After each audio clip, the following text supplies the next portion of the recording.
dia, boa tarde, boa noite. Meu nome é Júlia e esse é o GPEncast, Raio-X da História. Eu estou aqui com o professor Eli Everson para entrevistar esses dois grandes filósofos e epistemólogos, Dr. Wayne e Dr. Vinícius. Prazer. Prazer, professor Vinícius. Prazer, professor Wayne. Bom, sou o professor Eli Everson. Hoje estou aqui com a Júlia, acadêmica da medicina, e recebendo o professor Vinícius, professor Wayne, para uma entrevista, um bate-papo, né? Não é entrevista, a gente não gosta de falar que é uma entrevista, a gente gosta de falar que é um bate-papo sobre vocês, né? A essência desses pesquisadores que têm algo em comum, que é a filosofia, não só a filosofia. E para a gente começar esse bate-papo, gostaríamos que vocês falassem um pouquinho quem que é o Vinícius, de onde o Vinícius veio, o que o Vinícius fez para chegar até aqui. Olha, bem filosófico isso, hein? Uhum. E depois nós vamos falar com o Wayne.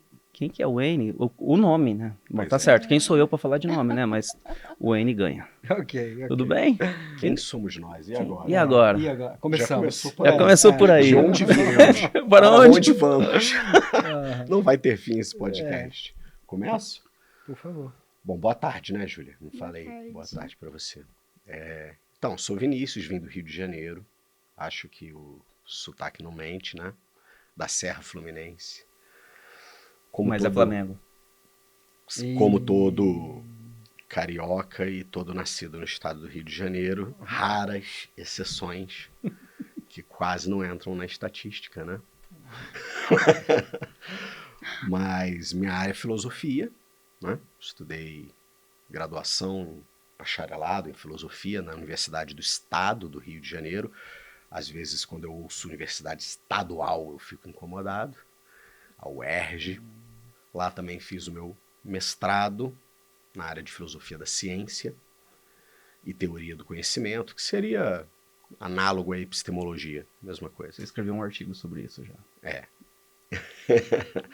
Fiz o doutorado também no mesmo campo, né? Estudando ali os físicos filósofos, né? E com um pós-doc em saúde pública pelo Instituto de Medicina Social da UERJ. É isso, né? E hoje está... Bom, hoje eu estou aqui em Campo Grande, Mato Grosso do Sul, na UFMS. Leciono na filosofia, né, na graduação. O Eni vai falar um pouquinho sobre isso também, né? A abertura do meu primeiro mestrado acadêmico de filosofia do estado do Mato Grosso do Sul. E também no programa de pós-graduação em ensino de ciências no Instituto de Física da UFMS. E doutor, como você veio parar aqui, né, em Campo Grande? Porque para sair do Rio de Janeiro para vir para cá, querendo ou não, assim, é uma longa viagem. Pois é, foi uma travessia pelo grande sertão, literalmente. Na verdade, eu saí do Rio de Janeiro, fui para Palmas, assumi uma posição como professor na Universidade Federal do Tocantins, onde eu fiquei mais ou menos 2 anos, e também na Universidade Estadual do Tocantins, mais num cargo administrativo, como coordenador de pesquisa da instituição. E aí, nesse meio tempo, surgiu o concurso para a UFMS. Que ano, mais ou menos? 2018, se eu não me engano. No ano que eu fui, o concurso foi no ano que eu fui para Palmas, para Tocantins, né? Mas eu só tomei posse aqui em dezembro, 27 de dezembro de 2019. E no dia que eu vim prestar o concurso em Campo Grande, eu vim sem casaco.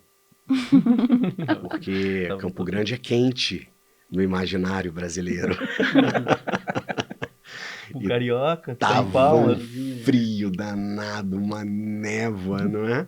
De doer os ossos. Então eu falei, não entendo nada do Brasil mesmo, né? Tu não conheces o Brasil brasileiro. Mas foi assim, então tive a sorte de um amor tranquilo com Campo Grande, de passar, e cá estou ainda bem. Bom, Wayne? Bom, então, olá a todos, né? Quero cumprimentar, então, a Júlia, professor, os Olá. que acompanham o podcast. É um prazer enorme poder estar aqui com vocês hoje. Eu vou inverter, então, a ordem cronológica das coisas, se permitirem. Bom, então, sou professor de filosofia na UFMS. atuo também no programa de pós-graduação em psicologia. E o Vinícius acabou de comentar, né, Vinícius? A gente está dando início agora às atividades do nosso mestrado acadêmico em filosofia, que é o primeiro mestrado acadêmico em filosofia do Estado. A gente já tem mestrado profissional na própria UFMS, mas o mestrado acadêmico vai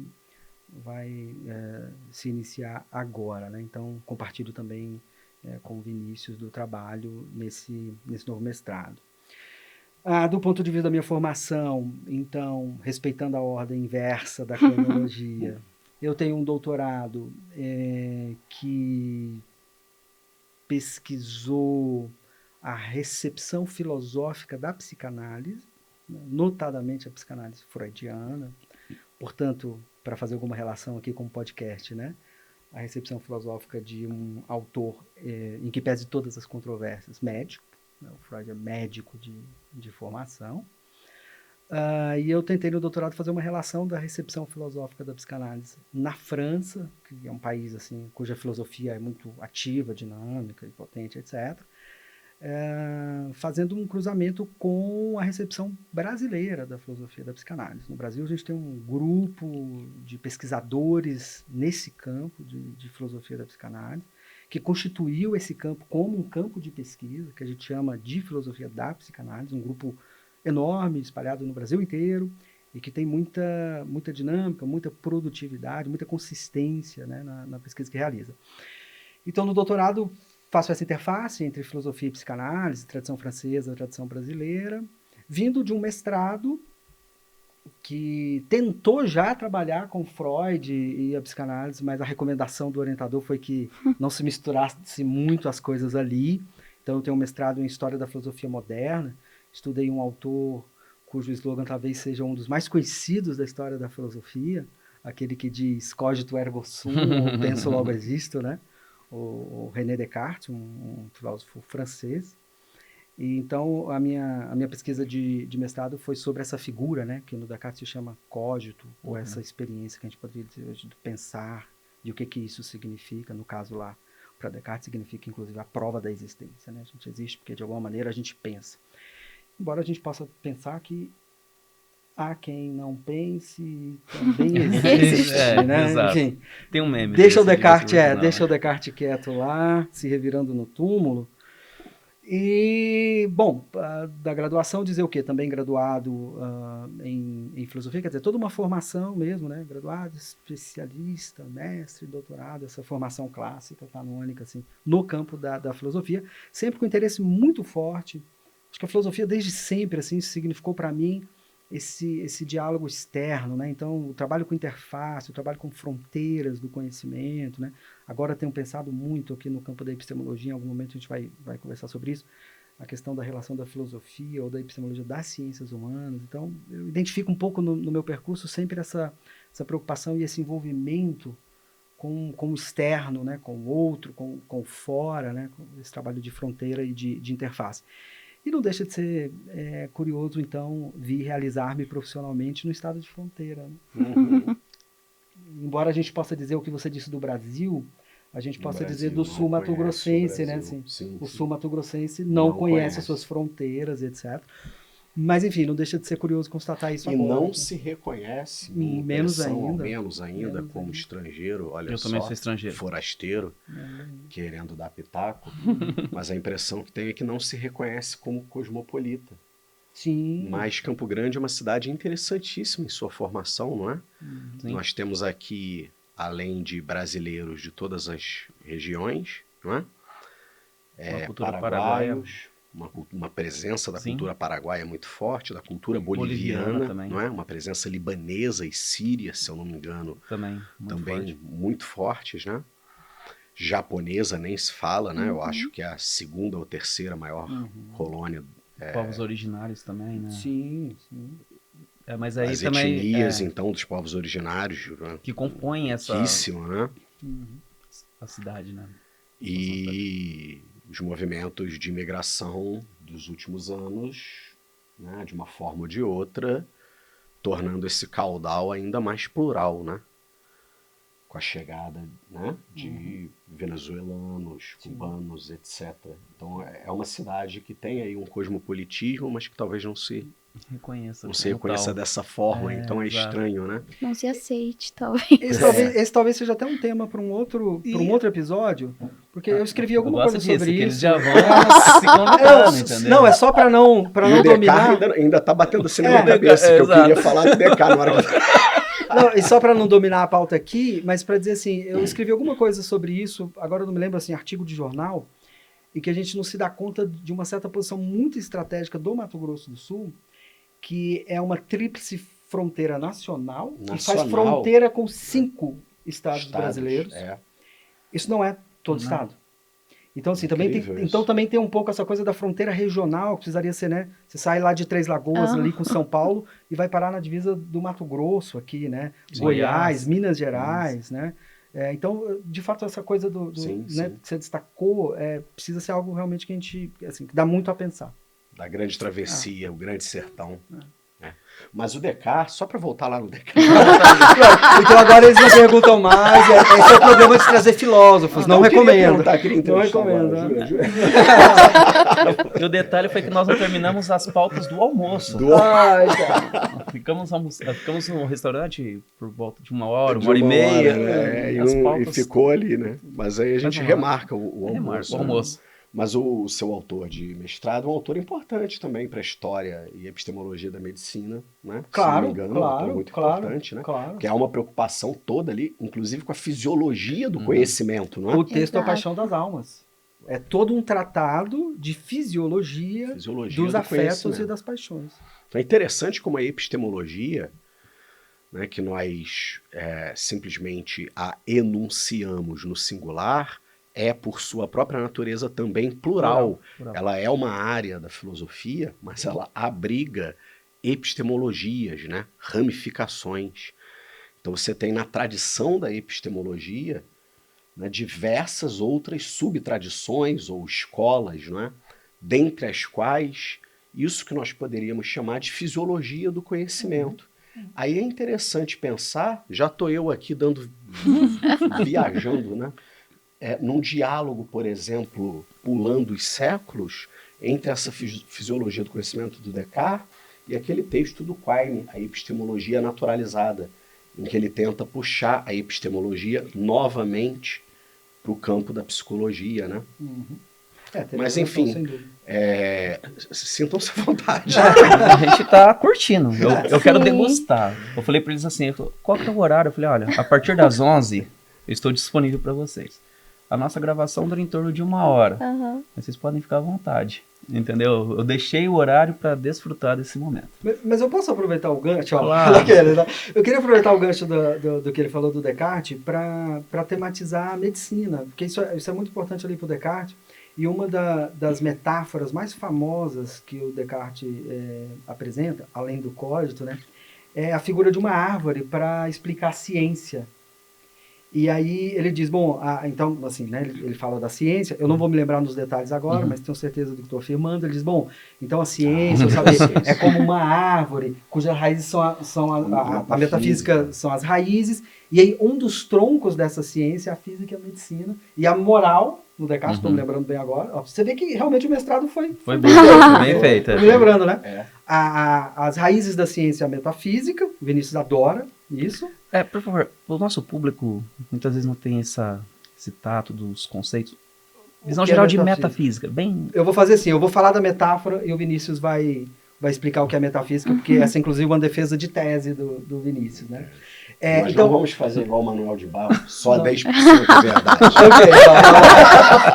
A gente acredita um pouco mais, né?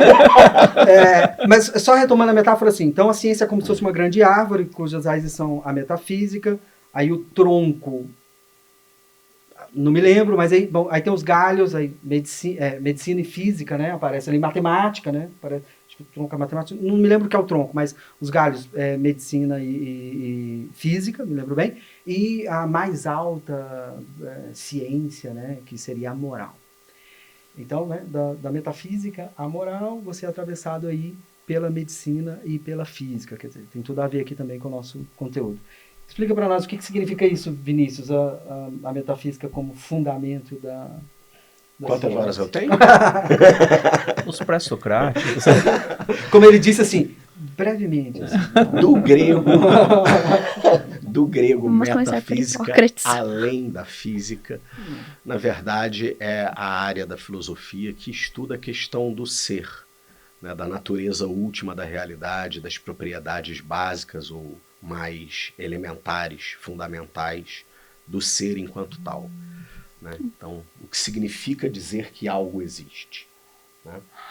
Repare que nós temos aqui diversos níveis de abstração. Eu posso simplesmente fazer uma pergunta com o maior nível de abstração possível e perguntar o que é o ser. O que significa dizer que há alguma coisa e não nada. Mas eu posso fazer ontologia. É isso que eu ia te perguntar, não entra no campo da ontologia? Eu posso fazer uma ontologia, eu posso fazer uma metafísica do átomo, né? Qual é a natureza última do átomo? Né? O que é aquela entidade? Então o Fleck, por exemplo, que é um autor importante para epistemologia... Você conhece o Fleck? Sim, senhor. Estamos em casa. Né? Então, puxando aqui para a medicina, né? Autores como Bunge, o Mário Bunge ou Fleck, perguntar-se-iam metafisicamente qual é a natureza de uma entidade nosológica, ou seja, de uma entidade patológica. O que é uma bactéria? O que é um vírus? Qual é a sua natureza, né? Como traçamos a sua genealogia, né? Como se constitui a sua história, né? E, em última análise, o que é aquele ser, o que é aquele ente, como aquele ente participa da existência, participa do ser. Bom, metafísica é a área da filosofia que estuda o ser enquanto tal, não é isso? Uhum. Muito bom. Quero fazer 2 perguntas. Posso? Pode.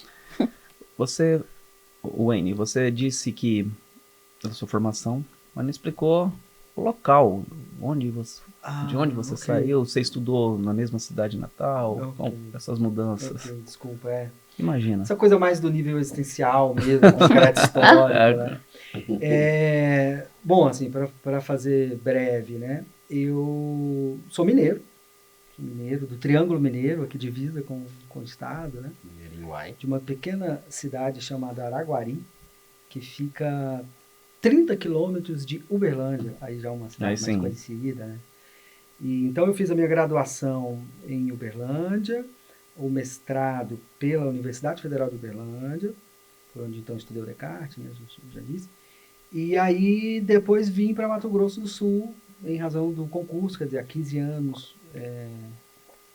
anos dou aula na UFMS, e depois fui para o meu doutorado na Unicamp. Então fiz o doutorado na Unicamp, tive a feliz oportunidade, né? Importante dizer isso, assim, oportunidade gerada por políticas públicas. Não é oportunidade, não é acaso, não é boa vontade de A ou de B, se chama política pública, né? Então, graças a certas políticas públicas, tive a oportunidade de fazer um estágio de 1 ano desse doutorado na França, pude assim, aprofundar muito, né, a pesquisa, a resistência, né, um tipo de experiência dessa, de fato, não fica restrita à atividade científica, ela em si, né, quer dizer. Então, fiz 1 ano também desse estágio na França, em que pude ler o livro do mundo, né? Como diz o Descartes, de novo, acho que hoje o Descartes está dominando aqui, menos o Freud, né? Mas ler o livro do mundo, né? Quer dizer, você realmente tem essa experiência de abertura. Então, isso é um pouco da minha formação. Lembre-se que aqui vai ser um papo e depois, de repente, por umas questões mais específicas, nós podemos... Vocês já se convidaram, então a gente gosta disso, né, Júlia? Diga-se por sinal. Para a gente tratar de algumas temáticas mais pontuais. Claro. Hoje, o pessoal conhecer vocês. Legal. Vinícius, você falou uma hora sobre a epistemologia e a teoria do conhecimento. Quando eu cursei os créditos do doutorado, na Unesp, em Bauru, na Faculdade de Educação, na Faculdade de Ciências, desculpa, eu fiz uma disciplina chamada Teoria do Conhecimento, na qual estudamos o Descartes, e uma chamada Filosofia da Ciência, em que eu estudei não sei se não são contemporâneos, mas são os epistemólogos do século XX, né? Qual que é a diferença da teoria do conhecimento? Porque o Descartes se encaixa em determinados momentos na teoria do conhecimento, e vocês já trouxeram ele como um epistemólogo, e a epistemologia, desculpa te colocar numa sinuca de bico, já fiz isso outra vez, mas gerou um artigo. Opa, mais um artigo então por aqui. Vamos lá. Você pode ver que isso é legal, né? Como que há pluralidade no campo, que talvez entremos em discordância. Assim, na minha perspectiva, epistemologia e teoria do conhecimento são sinônimos, né? Óbvio que para determinados autores, não. Né? É preciso fazer uma parte, por exemplo, eu acabei de ministrar agora, aliás, ainda estou ministrando, né, o semestre está letivo, uma disciplina lá no doutorado em ensino de ciências, na física da UFMS, de epistemologia da ciência. Então veja bem, eu tenho a epistemologia, que é o ramo da filosofia que se ocupa do conhecimento, que toma o conhecimento como objeto de pesquisa. E eu tenho a epistemologia da ciência, porque nem todo conhecimento, nem tudo aquilo que é objeto do saber humano veio a ser a partir disso que entendemos por pesquisa científica. Né? Existem conhecimentos que são tácitos, que são tradicionais, que são ordinários no sentido do dia a dia e que são de suma importância, sem os quais nós não sobrevivemos, diga-se de passagem. Né? E existem conhecimentos científicos que demoram anos e anos sendo elaborados, sem os quais nós sobrevivemos. Então aqui eu não estou estabelecendo uma hierarquia de valores. Estou dizendo apenas que, posto que nem todo conhecimento seja científico, é preciso haver esse recorte entre epistemologia e epistemologia da ciência. No meu entendimento, que aí acompanha autores como Chisholm, dentre outros, epistemologia e teoria do conhecimento significam a mesma coisa, porque no final das contas, ao longo da tradição da filosofia, tudo se reduz à filosofia do conhecimento. O estudo filosófico que toma o conhecimento por objeto de investigação. Não, se eu posso complementar, eu acho que é isso. Assim. Primeiro tem essas acepções diversas, né, Vinícius? Assim, há quem possa pensar que teoria do conhecimento, epistemologia e filosofia da ciência demarcam campos com objetos não muito distintos, mas que podem ser precisados ou especificados, né?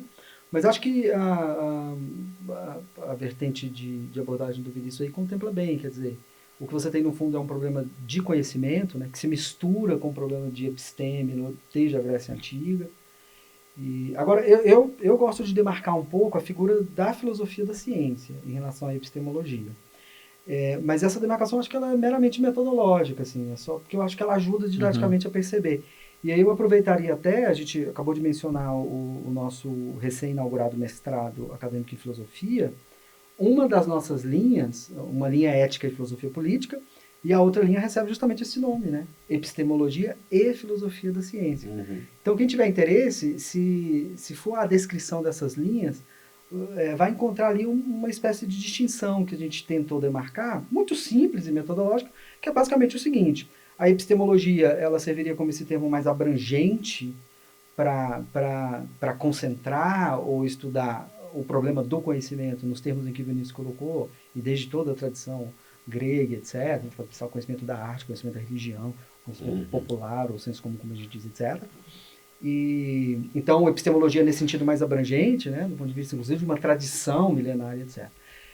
E filosofia da ciência, eu gosto de demarcar um pouco esse espaço, quer dizer, é uma coisa do século XX, né, quer dizer, tem a ver com todo esse avanço da ciência moderna, e etc. E aí todo um programa da pesquisa filosófica que se estabelece com autores, assim, no século XX, e etc.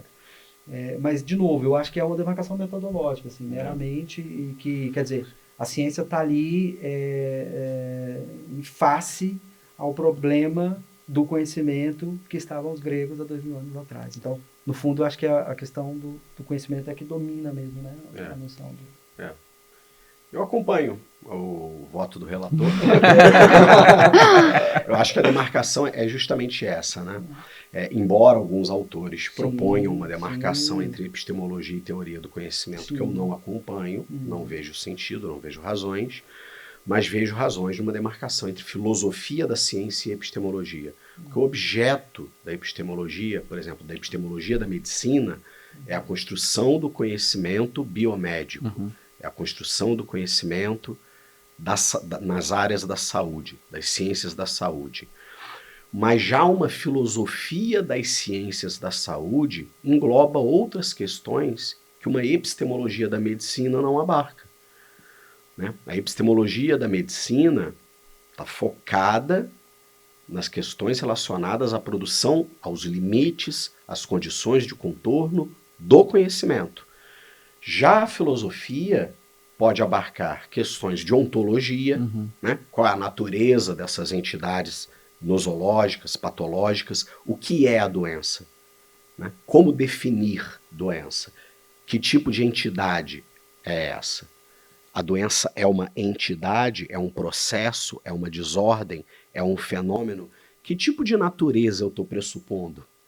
Reparem, né? Se eu penso a doença como processo, como desordem, eu estou pensando a natureza como sistema.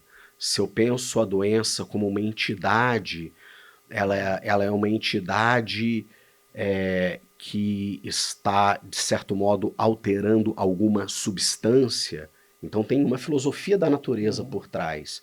Mas uma filosofia das ciências da saúde ou da medicina vai abarcar também questões morais, né? Questões axiológicas, etc, etc. A linguagem, né? A linguagem. Então a filosofia da ciência ela é sempre mais ampla nesse sentido, porque ela tem outras dimensões que estão para além da epistemologia. Doutor, inclusive, levando em consideração isso que vocês dois disseram, né? Porque, assim, a gente pensa muito que, querendo ou não, vocês trouxeram essa evolução da história em relação tanto à ciência quanto também à medicina, que o doutor falou muito sobre Descartes, né? Que fala sobre, querendo ou não, esse ver a doença e não o indivíduo como um todo. Porque isso é muito importante, que é o que a gente trabalha aqui, né, no nosso PBL da faculdade, na metodologia, onde o ser humano como um todo, tanto pensamentos quanto sentimentos, vão estar influenciando nessa doença, né? E eu queria saber, com base até na visão epistemológica, na visão que vocês têm da filosofia, qual a maior ruptura para vocês epistemológica na área da medicina que vocês acreditam tá ligada a essa medicina moderna? E como ela também ensinou pra gente os limites, né, em relação a essa medicina, aos saberes e também a como a gente consegue tratar os pacientes, essa relação.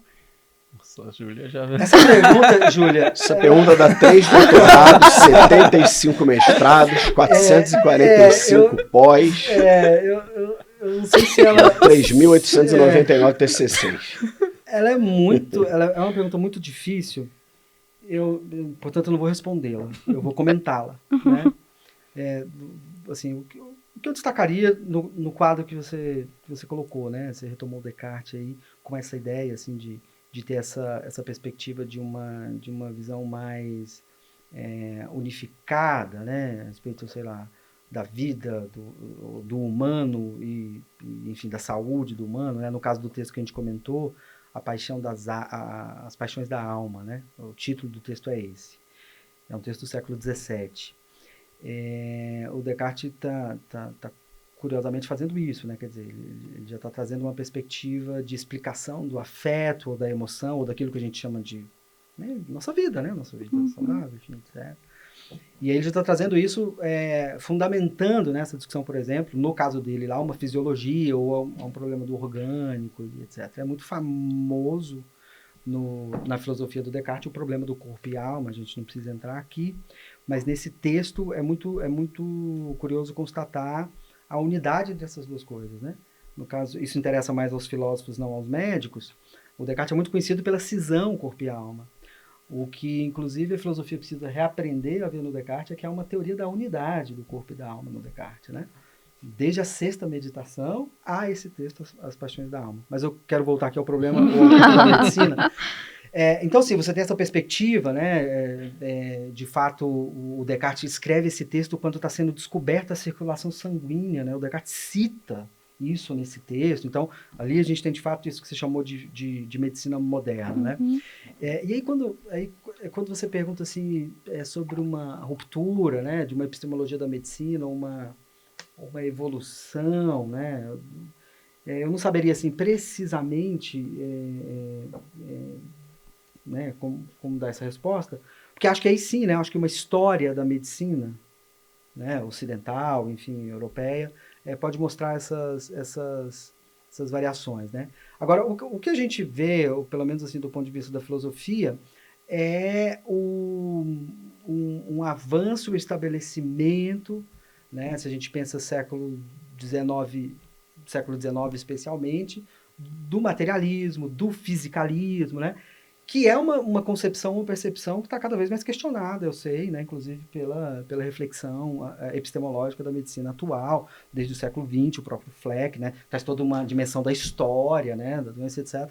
Não precisa entrar aqui. Agora, o que eu gosto de pensar, quando eu penso a questão da medicina, e relacionando isso com filosofia da ciência, né, que a gente discutiu agora há pouco, assim, a gente dizia, né, bom, eu gosto de demarcar essa coisa de filosofia da ciência, porque a ciência é um objeto muito, muito preciso, né? Existe a ciência, embora não seja um único objeto, né, porque existe, né, as ciências, né, dentre as quais a medicina.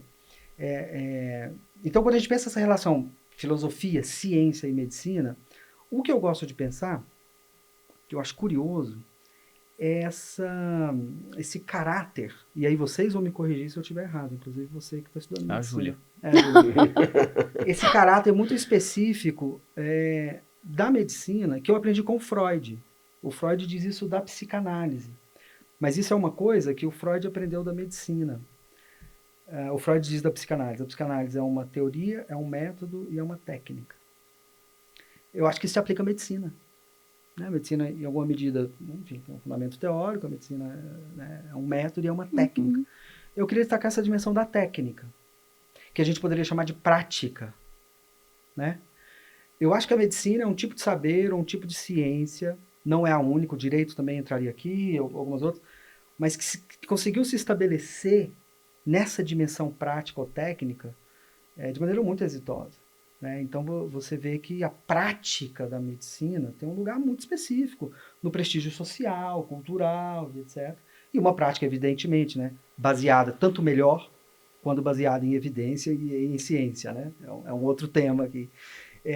Mas eu só diria isso, assim, eu não sei se isso é uma ruptura, mas quando eu penso a medicina, ou pelo menos quando eu penso assim filosoficamente, me chama a atenção essa tríplice natureza da medicina, que é método, técnica e teoria. De novo, a gente pode chamar essa dimensão técnica de prática.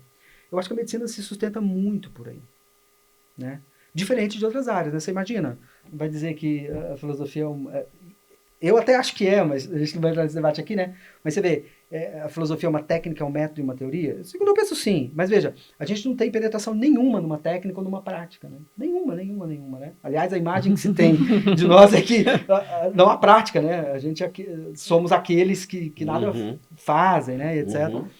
Então, aquele estereótipo da figura do pensador, sim, né? Enfim, não, e mesmo... teóricos puros. Não, e uma coisa que a gente valoriza na filosofia, que é toda a discussão do ócio, etc., é uma outra pauta. Mas então, assim, para não responder sua questão... eu não falo de ruptura, mas me chama a atenção essa dimensão, essa tripla dimensão, e me chama a atenção como a medicina conseguiu... Eu não sei, eu vou até arriscar aqui uma hipótese, talvez mais que qualquer outra ciência, se amparar, se sustentar, pelo menos do ponto de vista institucional, social, político, né, como profissão, se sustentar na prática. Né? Quer dizer, a prática médica, né? É isso que está em questão, né? É isso que está em questão na formação dos cursos de medicina, né? A gente fica insistindo, dizendo, poxa, seria muito importante que os médicos estudassem muito, estudassem cada vez mais fundamentos epistemológicos dessa prática, né? Para conhecer as implicações, as consequências, etc., dessa prática. A gente insiste nisso, sei que o grupo insiste nisso, né? Acho que o grupo levanta um pouco essa pauta, né, professor? A gente tenta permear nesse campo. Mas imagino que aí é um problema dos médicos e não meu, assim, o quanto hoje é necessário uma discussão, agora eu já estou até dizendo o que os médicos devem fazer, né? Eu estou muito à vontade, me controla aqui. Não, eu só penso que, considerando isso, eu sei que tem essa discussão de que, de fato, é mesmo momento de se perguntar, inclusive, o quanto a própria medicina está sendo reduzida à mera prática. E aí você precisa voltar um pouco à reflexão do quanto a medicina é teoria e do quanto a medicina é método, etc. Mas aí é Sim, com você. e se a gente pegar o Fleck, por exemplo, o Fleck ele fazia parte de um grupo de filósofos médicos, né? Existia E o próprio Fleck médico, né? Médico, Só esclarecer. Bacteriologista, Isso. né? E existia toda uma organização filosófica da medicina. Então, os alunos, eles tinham uma disciplina lá, estou falando da Polônia, né? Naquele período pré-Primeira Guerra Mundial, eles tinham uma disciplina de filosofia da medicina, e muitos alunos se interessavam por esse campo do conhecimento. Além de fazerem as suas práticas, né, clinicarem, eles também tinham esse momento para refletir a própria prática, né? Muito bacana. Você vai comentar algo? Não, eu acho que... É bom estar com duas pessoas que falam bastante desse filósofo, é só a gente jogar bola. Né? Acho assim, acompanho todas as ponderações do N e lanço luz apenas para dois aspectos. Assim. Nós acompanharmos o que se passa na história da medicina brasileira, ou na história das ciências da saúde no Brasil, por exemplo, para tentarmos entender. O que eu não sei se é uma ruptura ou se é uma irrupção, tá? Por exemplo, ali por volta das 2 últimas décadas do século XIX, enquanto mecenas, Pedro II investia no Laboratório de Fisiologia Experimental do que hoje é o Museu Nacional do Rio de Janeiro. Né? E depois Manguinhos viria a se destacar na cena nacional e internacional, né? E com figuras como Oswaldo Cruz e Chagas, etc., e tantos outros. O que nós temos nessa passagem do século XIX para o século XX no mundo e no Brasil? Ao mesmo tempo, é ruptura, então, é ruptura com... para usar, então, trazer um outro filósofo aqui, que é o Kuhn, a linguagem dele, o paradigma, ruptura com um paradigma de uma medicina que é mais artesanal, que é uma medicina mais enquanto arte, né? De olho no olho, né? De contato do médico com o paciente, sem a intermediação de uma técnica, né, de uma tecnociência muito desenvolvida. Né? Nós temos isso ao longo de séculos, de certo modo, e em algum momento na passagem do século XIX e nas primeiras décadas do século XX, nós temos a ruptura no campo das ciências da saúde com esse velho paradigma e a irrupção de um cruzamento da medicina com a química, com a física, com aquilo que chamávamos de fisiologia experimental, que vai desembocar na biofísica. E aí nasce um novo paradigma, que é o que nós podemos chamar de paradigma biomédico, né? E essa medicina contemporânea altamente cientificizada, né? Baseada em experimentos, observações, análises físico-químicas. Então, reparem aparelhos que... tecnológicos, aparelhos, você falou da física, né? Enfim, exato. Ressonância magnética. Não, a física médica. Raio-X, né? Sim, raio-X, imagino. Quem quiser pesquisar aí um dos artigos que está no Cielo Preprints, que eu lancei lá há pouco tempo, é uma pesquisa sobre a presença da física médica na Physics Today. Physics Today foi considerada por muito tempo, pelos próprios norte-americanos, é claro, a revista de física mais importante do mundo. Eles são os mais importantes, da economia mais importante do mundo. Então, eles fazem a mariola mais importante Igual a do nossa mundo. ali da filosofia. Cachorro quente, e tal. o verdadeiro lá. E eu fiz uma análise ali da presença de artigos sobre física médica nas últimas décadas na Physics Today, demonstrando esse crescimento, né?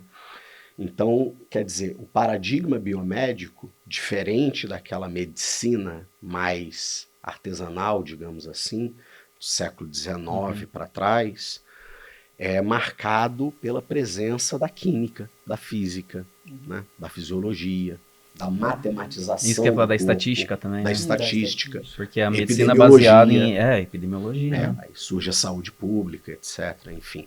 Medicina baseada em evidências, né? Medicina baseada em evidências. E doutor, assim, pelo que eu entendi do que você trouxe, é muito em relação, agora a gente entende realmente o ser em toda a subjetividade, né?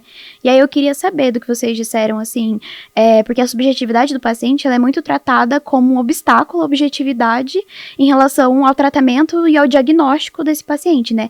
E aí eu queria entender como vocês veem essa tensão entre sujeito e objeto, até da visão de vocês, como filósofos, que eu acho muito interessante, para entender também o sujeito, né, entender como isso afeta na doença e no diagnóstico, porque querendo ou não é uma etapa e uma evolução desse paciente. Para não responder de novo, ela veio afiada hoje. Ela veio danadinha. Ela falou assim, eu só vou lançar a pergunta que dá a tese de doutorado. Ontem mesmo eu estava estudando um autor que é importante, é muito caro para essa discussão, que é um físico, fundador da mecânica quântica, prêmio Nobel de 33, que é o Erwin Schrödinger, mas que escreveu uma obra chamada O que é a Vida, que vai impactar, né, o campo da biologia molecular, não é isso? Isso mesmo. E o livro inicia pela questão do DNA, né, a descoberta, o estudo do DNA. Não, desculpa, não é esse não. Eu estou confundindo com o do Moisés no Senweig, né, que ele também discute. Sim. Mas o do Schrödinger está discutindo ali a questão da célula. Isso, exatamente. Mas o Schrödinger escreveu em 26, ou seja, ano que vem. Ano que vem, um século. Não, um século. A sua famosa equação de ondas, né, da mecânica quântica. Enfim, é um autor importante também para a área por conta dos estudos que impactaram a biologia molecular. Ele tem um estudo sobre sujeito e objeto, né, na mecânica quântica. Quer dizer, eu acho que essa é uma questão também de dificílimo trato, eu não sei como abordá-la no campo da medicina, porque parece que há um entrelaçamento entre sujeito e objeto de tal ordem que nos impede de alcançar, ao menos em sentido pleno, o velho ideal de objetividade. Né? Quer dizer, de nós analisarmos o paciente como objeto, separando-o completamente do sujeito que ele constitui e do sujeito que o analisa, que é o médico. Né? Mas não sei como é que você enfrenta essa pedreira. Não, assim, eu diria...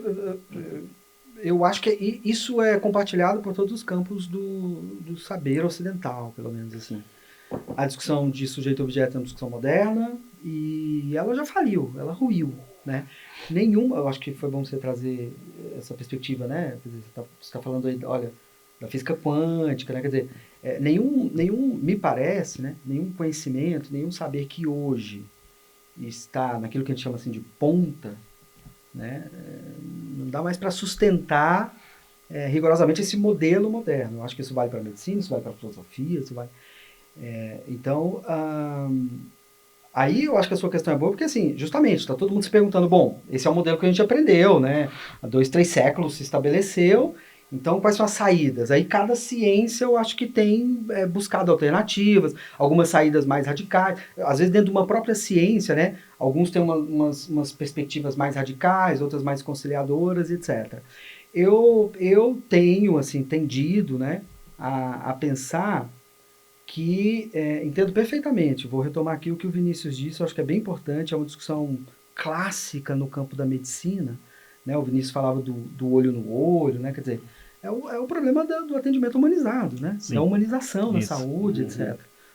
Todo mundo já conhece aqui essa discussão, e como ela afeta o campo da saúde, da medicina e tal.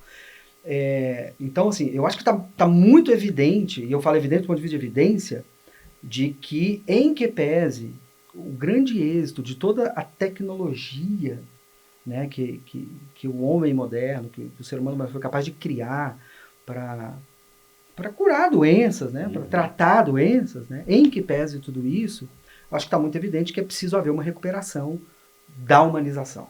Bom, isso não é novidade para ninguém. A gente não está sabendo como fazer, assim, qual é a via, etc. E aí tem as variantes mais radicais, assim. Aí, por exemplo, me preocupa um pouco, não só na medicina, mas na filosofia. Por exemplo, uma perspectiva de dizer, então agora é só humanização. E aí a gente, então, não gosta de técnica, a gente... Menospreza os dados. Menospreza dados. Eu acho isso um perigo, o Vinícius já está cansado, tudo, né, de me ouvir sobre isso. Então, eu acho que o ponto aí é assim, primeiro, é um problema para todo mundo. Não vejo que alguém tem uma solução que a gente possa dizer, olha, o que eu vejo, pesquisando mesmo, assim, são saídas, são alternativas interessantes, né? E isso a gente pode encontrar em determinadas práticas ou teorias, né, da medicina, enfim, da filosofia. Mas o que me impressiona mesmo, Júlia, na sua pergunta é assim, percebe como não tem sentido essa distinção que a gente faz entre os saberes, né? Porque no fundo, claro, cada saber tem sua especificidade, filosofia e medicina, você imagina? É uma coisa completamente diferente uma da outra.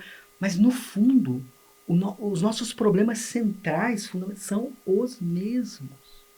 E aí uma solução que a geografia dá, que a etnografia dá, que a filosofia dá, que a medicina descobre, serve a seu modo, ao outro saber. Então, de novo, eu quero assim, só parabenizar um pouco essa iniciativa de interdisciplinaridade, porque dá a oportunidade de a gente reconhecer isso com muita clareza, né? Quer dizer, olha, veja, é um problema que a medicina enfrenta, mas que a filosofia enfrenta, que a história enfrenta, enfim, né? Que a física, né, deve enfrentar. E aí eu acho que é o momento, assim, de buscar saídas. Tem muita gente boa, tem muita gente criativa em todas as áreas, né? Eu acho que o que a gente precisa também é ficar atento a isso. O Vinícius chamou atenção aqui para uma coisa que eu acho muito importante. Estou falando muito, já vou parar.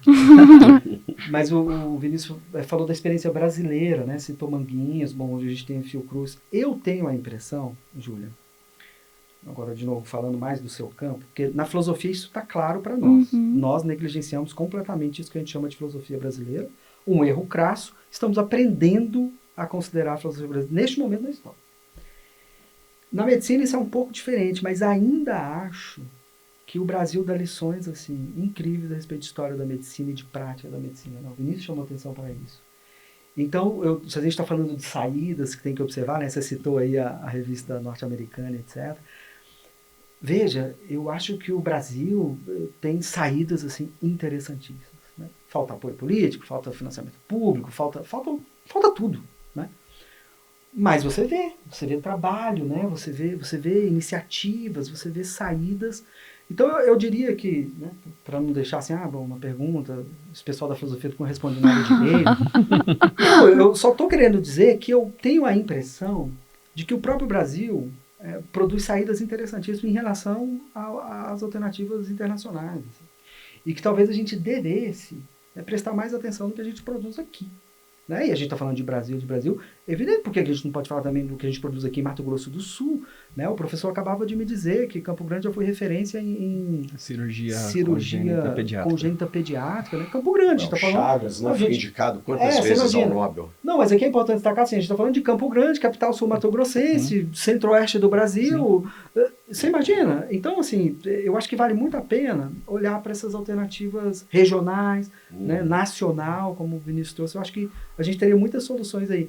Mas o nosso olhar viciado, às vezes, mesmo uma certa literatura muito internacionalista, assim, eu diria, sem nenhum problema com a internacionalização. Defendo. A gente tem que se internacionalizar. Mas eu acho que tem muita coisa que a gente faz aqui que passa, assim, um pouco sobre os nossos olhos, que mereceria mais atenção. Concordo. E é o que a gente tenta fazer no nosso grupo, né? Nosso grupo, ele tenta...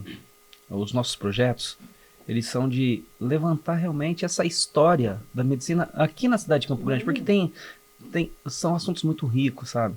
Né? Eu estava explicando para vocês o artigo que nós publicamos sobre a primeira cirurgia extracorpórea. Fomos atrás dos médicos, quem estava ali na primeira cirurgia, agora a gente foi para a congênita pediátrica também. Fizemos o estudo do curso de medicina. Por quê? Estamos completando 25 anos. Fizemos 25 anos de curso. Por que um curso PBL? O que aconteceu? Por que uma instituição particular abriu um curso de medicina? Então fizemos. Amanhã a gente vai sentar para finalizar o artigo. Aqui, uma parte do artigo o pessoal quer usar na comemoração. Então, assim, tem algumas questões muito interessantes que a gente tenta... um trabalho que eu achei fantástico, foi muito emocionante, que também está na fase de escrita do artigo, é a história do parto humanizado institucional aqui em Campo Grande. Olha aí. São poucos os médicos que têm esse lado humano na questão do tratamento com a mulher, sabe? A mulher, ela fica muito vulnerável durante o parto. E pegamos relatos de doulas, de enfermeiras obstétricas, de médicos, os GOs, né? Um homem e uma mulher, que foi até legal, o ponto de vista, apesar deles serem assim, humanizados, né? Trabalharem com... Eles têm pontos de vista diferentes, que o Fleck poderia chamar de estilos de pensamentos diferentes, entendeu? Aí por quê? Porque eles fazem parte de coletivos diferentes, cada um teve uma formação em um local. Então, a gente está fazendo essa análise fleckiana mesmo, de como que foi constituído o parto humanizado institucional aqui em Campo Grande. Observe que a gente não conseguiu ser de Campo Grande ainda. Nós estamos em Campo Grande. A ideia é alçar voos mais altos, né? Claro. Mas que nem a Júlia falou, devagar, né? Porque tem um amigo meu chamado Zé Luiz, ele fala assim: a história é longa, mas o tempo é muito curto, né, cara? É igual a vida, então. E a história aqui em Campo Grande é riquíssima, né? Então... É assim, e nem os próprios médicos sabem. Sabiam disso? Os próprios médicos não sabem a história daquilo que eles trabalham, porque fica muito na questão técnica, né? Aquilo sobre o que eu dizia. Né? Exato, exatamente. Então, eu acho que esse, desculpa, professor. Claro. Eu acho que esse é um gargalo que a gente tem que enfrentar. Na medicina isso é evidente. Em outras áreas, é claro que existe, assim, né? Mas eu acho que aí é um ponto que a gente, né? Por que essa recusa do teórico, do fundamental, né? Do princípio, né? Da fundamentação teórica, né?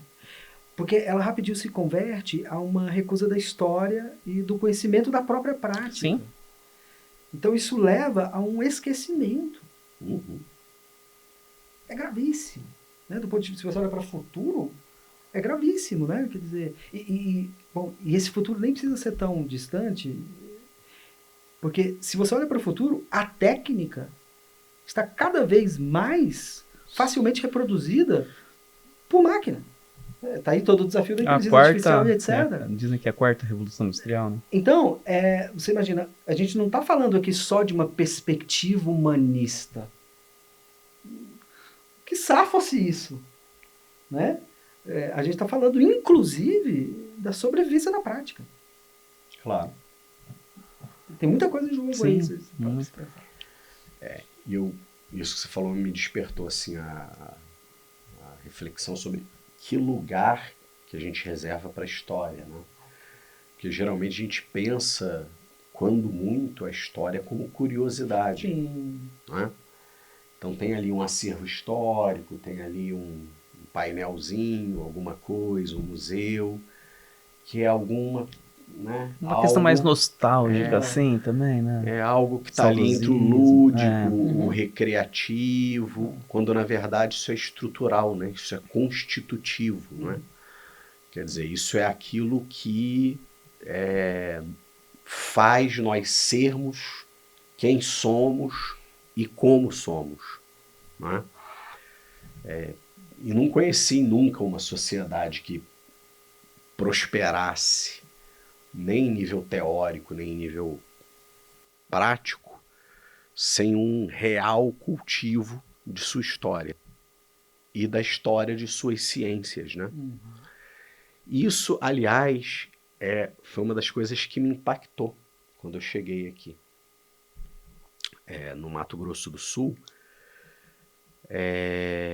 inclusive pensando no Manuel de Barros, porque quem vem de fora, né, chega aqui com o Manuel de Barros imenso na cabeça, né? Um dos maiores nomes da literatura universal, né? Então você tá pensando assim, bom, você vai chegar em Campo Grande, né? Respiram, Manuel de Barros. Né? E eu ficava me perguntando, cadê o Manuel de Barros, né? Tem nome de rua com todos os personagens da história, né? Até de períodos estranhos. Mas cadê o Manuel de Barros, né?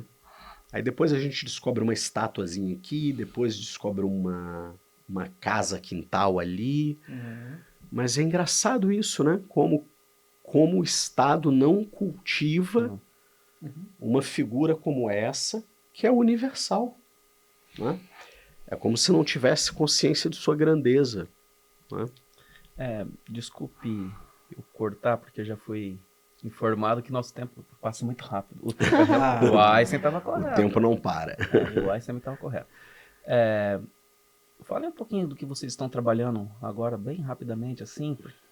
Desculpa pedir para um filósofo falar rapidamente, mas quais são os interesses de vocês atual? Vocês estão trabalhando com o quê? Tá, não, eu complemento o que o Vinícius estava dizendo a respeito da questão da identidade regional. Quer dizer, você tem um Manuel de Barros imenso, você tem uma Araciba Labanian imensa, você tem um Ney Mato Grosso imenso, você tem Lídia Baís imensa, você tem... E, no entanto, né, quer dizer, todos eles guardados numa espécie de amnésia, esquecimento profundo. Por que eu estou dizendo isso? Porque tem a ver um pouco com aquilo que eu tenho pesquisado, trabalhado, e tem a ver com aquilo que eu tenho acreditado. Eu acho que a gente precisa também destacar um pouco isso, assim, do pesquisador. O próprio Almir Sater. Almir Sater, imagina, né? A gente talvez devesse destacar um pouco isso, assim, né? A gente faz ciência de maneira séria, metodológica, todo esse... Né? E a ciência mobiliza convicções profundas, né? Então, também tem a ver com convicção. Eu tenho acreditado que as ciências humanas, então isso tem a ver com o meu trabalho atual, quer dizer, eu tenho pensado muito a questão da epistemologia das ciências humanas, né? A história, a gente acabou de dizer a importância da história para a medicina, tá aí o grupo. Eu tenho pensado, então, que as ciências humanas têm um papel fundamental, crucial, para desenvolver aqui, no nosso local, na nossa região, na constituição, na reflexão, na provocação da nossa identidade regional. Não quero usar a palavra de desvelamento, que é uma palavra filosófica muito pesada, né? De tradição muito forte, mas eu acho que as ciências humanas têm esse papel de chamar atenção ou de provocar reflexão para essas coisas maravilhosas que a gente tem, Manuel de Barros, quer dizer, tirar um pouco do esquecimento essas dimensões. Então, o que eu tenho feito basicamente é isso, assim, do ponto de vista da minha pesquisa atual. Eu tenho tentado chamar atenção para as ciências humanas, tenho tentado produzir uma reflexão filosófica acerca da contribuição que as ciências humanas podem oferecer às outras ciências, portanto, claro, que tipo de contribuição as ciências humanas podem oferecer à medicina, está aqui o exemplo, que tipo de contribuição a história pode oferecer à medicina. Agora o grupo vai trazer a dimensão da epistemologia, quer dizer, eu acho que são contribuições fundamentais. E não são fundamentais no sentido de importância ou de nobreza apenas, isso também. Mas são fundamentais também do ponto de vista de utilidade, também do ponto de vista de função, né, de funcionalidade. Então eu tenho pensado um pouco isso, assim, como que a filosofia pode chamar a atenção para este fato de que as ciências humanas têm um papel enorme a contribuir, em alguma medida, aí sim isso é tema para outro episódio, só as ciências humanas podem fazer. As ciências humanas têm um papel que só elas podem realizar, de informação teórica, de fortalecimento da memória, né, de preservação do futuro, né, como a gente discutia aqui. Então, um pouco uma coisa que vai nessa linha. Vinícius. Bom, o Manuel de Barros dizia que a maior riqueza de um homem é a sua incompletude. E nesse ponto, ele era abastado. Então, além de colecionar incompletudes e de caçar borboletas, eu coordeno um grupo de pesquisa chamado Fisicós, que é um grupo de estudos em História e Filosofia da Física e da Cosmologia, na Universidade Federal do Mato Grosso do Sul, do qual você faz parte também, né? Então a gente estuda epistemologia, ontologia, né, das ciências físicas, né? Faço parte do GT de Filosofia das Ciências Físicas da Ampof. Então tenho pesquisado nessa linha da filosofia dos físicos, apesar, né, de ser enquadrado ali na caixinha dos pesquisadores de filosofia da física, me interessa muito mais a filosofia dos físicos, o pensamento filosófico produzido pelos físicos e por essa geração que fundou a física moderna, né? A relatividade, a mecânica quântica e a cosmologia, né? Então nomes como Planck, Einstein, Bohr, Heisenberg, Schrödinger, etc., né? E os brasileiros como Leite Lopes, Mário Schemberg, Lattes, né?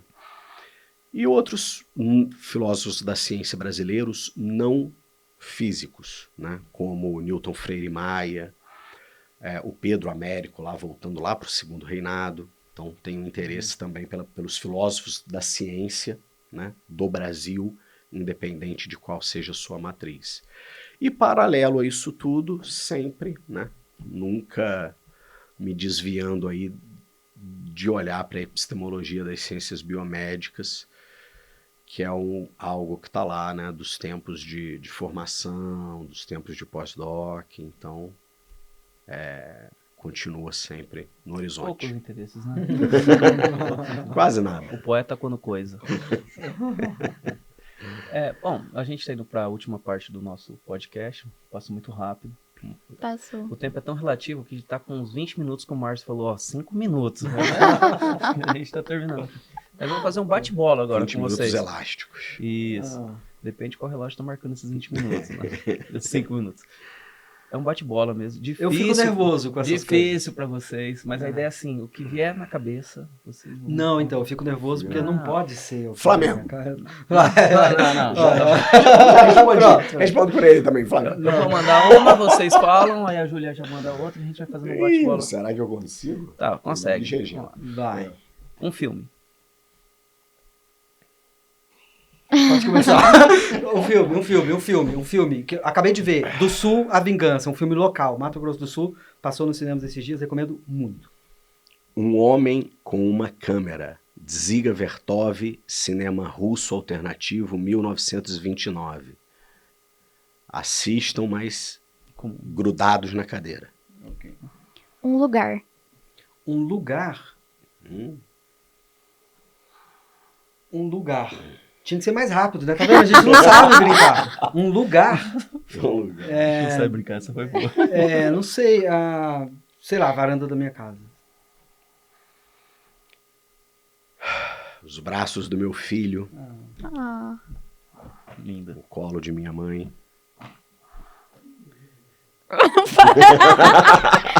Eu avisei. Uma comida. Uma comida. Vou fazer uma homenagem ao norte, comentava com você, né, professor? Chambari, um prato típico do norte do país. Pra cá. Tem em Palmas, fazem um chambari bom. Pronto. Bom, uma comida. Tá, eu ia falar uma outra coisa aqui, mas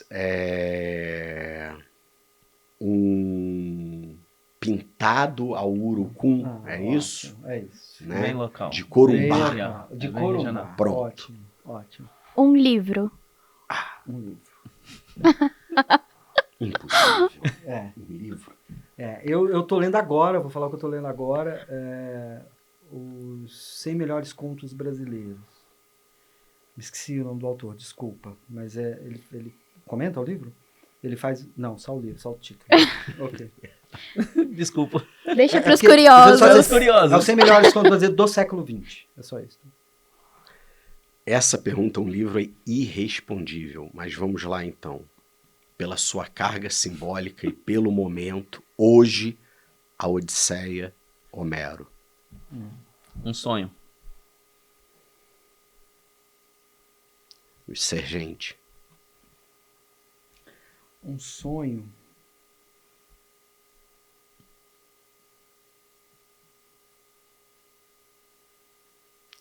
Uma igualdade social maior para o nosso país. Uma inspiração. Pessoa, Uma inspiração. Fica livre. Livre. a filosofia. Apelou perdão, né? Peguei Vinícius? agora. Apelou perdão. Agora ficou sem... Tirei, Mora né? na filosofia, pra que rimar amor e dor. Ah, meu pai, uma inspiração.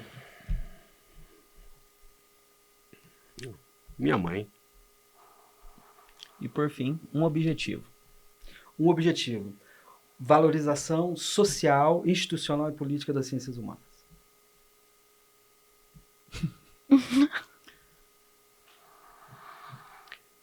Fazer filosofia. Muito bom. Romper com o comentarismo e não ser só professor de filosofia. Ousar pensar. Sapere Aude. Respostas incríveis. Júlia, prazer dividir a bancada contigo mais Muito uma vez. obrigada, professor. Vinícius, muito obrigado por ter proporcionado isso pra gente e ter trazido o Wayne. Pronunciei certo? Corretamente. Foi Cravou. um prazer bater esse papo com vocês. Eles estavam preocupados, mas qual que é a pauta? A gente vai falar... Falei, não, vai fluir lá. E no final das contas não Vai dar falamos certo. nada que gostaríamos de falar. Ok. Passamos assim, muito rapidamente. Né? Ah, Falta o tempo. O Wayne, assim, prazer em conhecê-lo. O pouco tempo que a gente conversou já me cativou bastante. Então, tu se tornas eternamente responsável pelo que me legal, cativa. Então, legal. já jogou um adubo ali. Prazer em conhecê-lo. Espero que vocês tenham gostado de participar conosco. Amamos. Muito obrigado, Júlia. Muito obrigado. As considerações finais. Bom, você. eu queria, primeiro, eu acho que agradecer, né, pelo convite, a indicação do Vinícius, a professora, a Júlia, né, conheci os outros colegas da equipe. Então, agradecer, assim, foi para mim um enorme prazer poder ter essa conversa com vocês. Quero agradecer ao público que acompanha o podcast, né, e segundo, parabenizar. Eu queria destacar isso, assim, eu acho que a gente tem aqui um projeto inovador. Eu acho que é um projeto que já possui um certo diferencial, né? E é um projeto que avança, né? Agora, de novo, né? Vai entrar essa dimensão epistemológica da medicina. Então, eu queria desejar, né, sorte e perseverança para que vocês continuem nesse caminho, porque estou muito convencido de que é um caminho primeiro, que vai resultar numa coisa que a gente precisa muito. E segundo, de que vai ser um caminho muito exitoso. Então, é o que eu desejo. Parabenizo a todos vocês. Eu gostaria de agradecer a Uniderp de um modo geral. Me sinto em casa aqui. Já, né, vim aqui algumas vezes, dar palestra, dar, né, seminário, aula, participar de reunião em grupo de pesquisa. Então, me senti em casa aqui no podcast. Obrigado, professor Elieverson. Obrigado, Júlio. Obrigado a toda a equipe, a toda a comunidade. E parabéns e vida longa ao podcast. E abraço para todos que nos assistem. Isso aí. Esse foi mais um podcast, GPencast, um raio-x do passado. Um raio-x da história, sempre erro. Até mais.